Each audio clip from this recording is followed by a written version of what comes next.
President Ramaphosa says the implementation of the National Health Insurance Bill will be open for debate in Parliament by next month. He's delivered the keynote address at the second Presidential Health Summit held in Boksburg.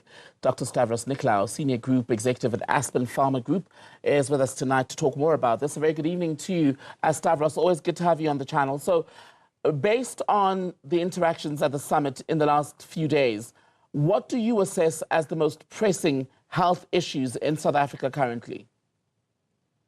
Firstly, thanks very much for having me. It's a great pleasure to be here. And I'll be speaking in my Business Unity South Africa capacity this evening. This is a position that the entirety of business has adopted.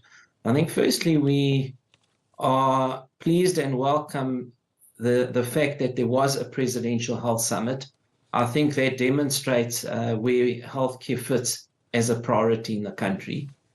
Where are the most pressing issues right now? The first thing is that South Africans don't have an issue with accessing health. It's the quality of health and the inequity of health that is being received. That's more of the problem. And we believe as Business Unity that the NHI bill should be a bill that facilitates a closer private-public collaboration. The bill in its present form does speak about a single payer, single purchaser system, and we're not convinced as business that that is the most effective way to achieving national health insurance. So business is supportive and embracive of national health insurance, but it should be along the lines of a model that brings both the private sector and the public sector in together, understanding that there are both issues in the private sector and also in the public sector, but we need to leverage the entirety of the capacity, expertise and resources that reside in both of those two sectors if we are to address both the quality and the inequity that exists in the system presently. So what tweaks then would make it a bill that you as business are fully supportive of? There's actually not a lot that we disagree with in the bill. The fundamental section is what is called Section 33 of the bill. And what we would like to see is we don't even expect the removal of Section 33, but the tweaking or fine-tuning of 33 to enable exactly what I've said. So by way of example, the private sector has capacity to take on or develop low benefit options. There are a number of people that are either in the informal or the formal sectors of the economy that are presently uncovered, don't have access to appropriate health care. We could develop as a starting point these low benefit options. The funding industry, the medical funding industry is very keen, has been calling on this for some time. It does require some regulatory reform, which we pressed on as an issue yesterday and the day before at the summit. So there are those type of things. We've got a three-point plan. Three-point plan is let's get an enabling environment, a bridge between the two sectors. Secondly, let's look where we can leverage a private sector through low benefit options. And the third thing, we do acknowledge that there are issues in the private sector, but those are best handled through what is called the health market inquiry, which was made its findings over 3 years ago, and we are calling for the implementation of those findings. But certainly what we don't need in conclusion is to weaken either the private or the public sector at this point in time.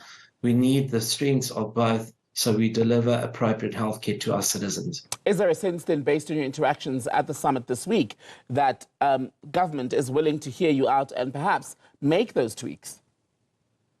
Look, I must say the one thing about the president is he's demonstrated an interest in working with the private sector. And the best example was during COVID. I mean, he actually convened a meeting.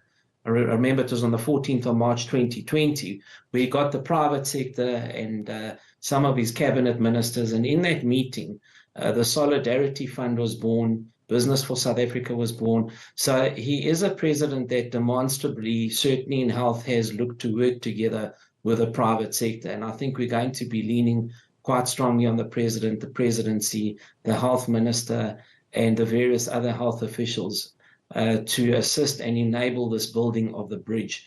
I think bridge building is what is needed here, rather than taking sort of binary positions. We made the point that this is not it's not a contest between the private and public sector. It's a collaboration between the private and the public sector. And I think President Ramaphosa has shown a keenness on these public-private type of partnerships. So if those changes, the tweaks that you're asking for, are made, what would be the benefit to the country? What would business be willing to do in return?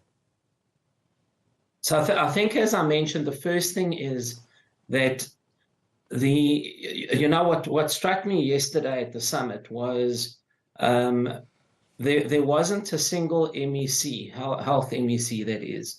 All 9 of them were present at the summit, or their representatives were present, and every single one of them lamented the fact that in real terms their budgets keep decreasing. However, the demands and the volume of patients keep increasing in the public sector. So it's little wonder that we have things like food shortages in hospitals and overburgeoning and overburdened wards. So if we're able as a private sector to take several hundreds of thousands or millions of patients off the hands of the state, because we develop these low benefit options, because we leverage excess private capacity to use for public patients, as we did during the vaccine rollout, the COVID vaccine rollout. If we're able to do that, then you will be providing to the public sector a less burdened public sector and a budget that stretches a lot further and a lot longer than what is the present case at the moment. So these are some of the things that are on the table from us. Right, and the NHI, the National Health Insurance Bill, has been met with a lot of resistance, yes, but also a lot of doubt around whether it's workable. Some saying it's unlikely to even see the light of day. Do you think it will? Look, our role as businesses in a private sector is to work together with government to find solutions. I don't think we can sit and speculate as to whether it will or won't, eventually be implemented. I think there's an immediate problem here, and incidentally, a significant part of the summit focused on the here and now, the present, because there are real issues. I mean, there's not a day that doesn't go by, and there isn't an issue in the public sector, and very often issues in the private sector as well. So those are really the immediate focus points that we need to be pursuing. And if things happen down the line, they do. If they don't, let's just fix the immediate issues, and that's where our focus is at present. Stavros Nicolaou, good to speak to you. BUSA board member speaking to us tonight. Thanks very much for having me. Of that summit recently held, the Presidential Health Compact Summit. I was looking down to get you the correct phrasing there, should you want to read up on what it was all about and what happened. Well, the Department